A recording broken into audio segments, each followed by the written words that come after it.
WIFOs, Women Filmmakers of Zimbabwe, who are presenting the 16th edition of the International Images Film Festival, and ZIFFT, which is presenting the 19th edition of the Zimbabwe International Film Festival. As I do that, I'd like to introduce our partners, or rather to recognize our partners from WIFOs.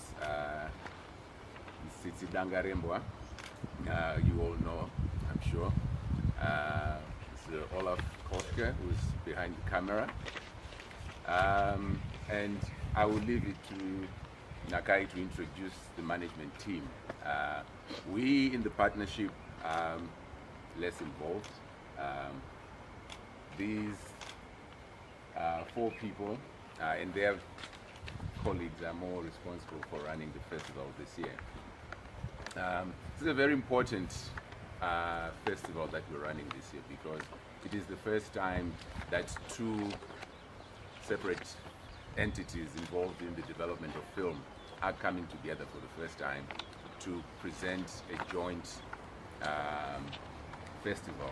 And the idea being that for far too long we have spent our energies in the wrong direction, and probably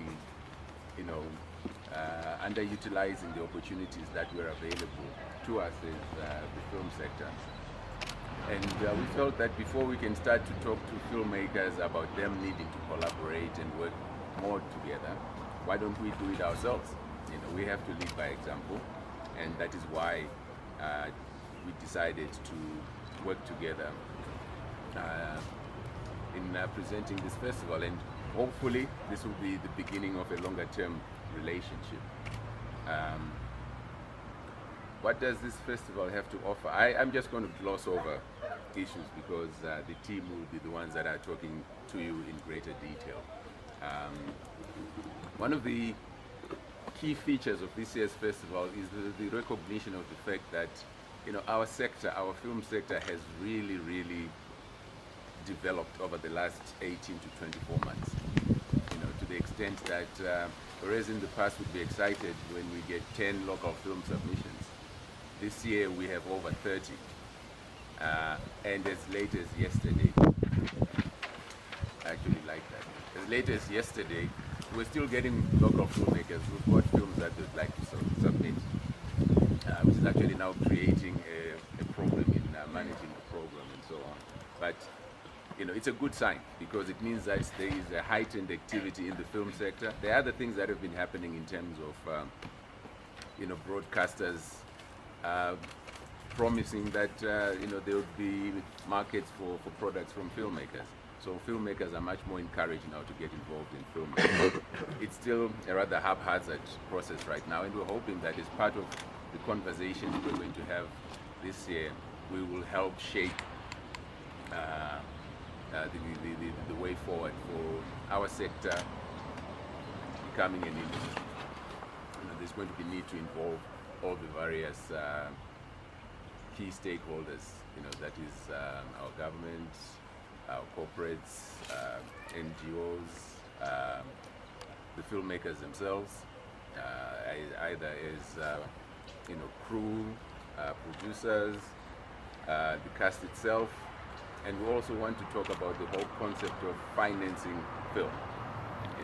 That's going to be one of the key features of the Film Forum. It's all going to be focused on helping the filmmaker make that transformation from just being an artsy person who produces film because they enjoy doing it as an artist, to them recognizing themselves as entrepreneurs, small businesses that are now producing work for a profit. Profit is not a bad word at all in film, but in Zimbabwe we've tended to make it an irrelevant concept. But I think we need to start getting people to appreciate that filmmakers need to make a living. And it's more than just making a living. Filmmakers need to create thriving business enterprises. You look at your large, global film organizations, your MGMs, your Sonys, or whoever. They all started small. And that's how we also have to start looking at ourselves, that we want to start now, but hopefully down the road there should be, you know, corporations in Zimbabwe that are dedicated to the development and marketing of Zimbabwe film, but also just film on the continent.